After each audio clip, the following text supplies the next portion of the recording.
कि हमारा घरे रोजे सोहर होखेला का है मेहरारू ना एटीएम मशीन ले आइल बड़ा का डालत जा निकालत जा बोले कि खेसारी लाल का पत्नी जो है से एटीएम मशीन है। किस बात पे कहा आपको पता है?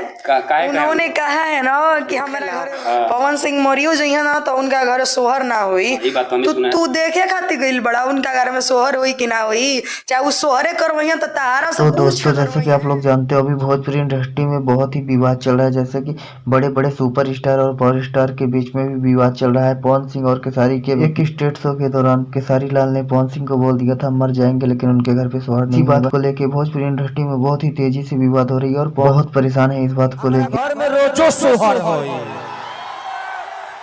ऐसे हमरा क्षमता बस सोहर गवावे के। वो बोले हैं कि हमारा घरे रोजे सोहर होखेला का है मेहरारू ना एटीएम मशीन ले आइल बड़ा का डालत जा निकालत जा।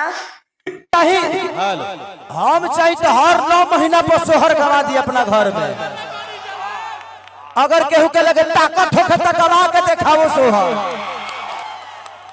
हम ऐसे ना बोली ले उतना ताकत बाज सोहर गवा दे, लेकिन केहू के लगे वो ताकत नहीं है कि सोहर गवा सके।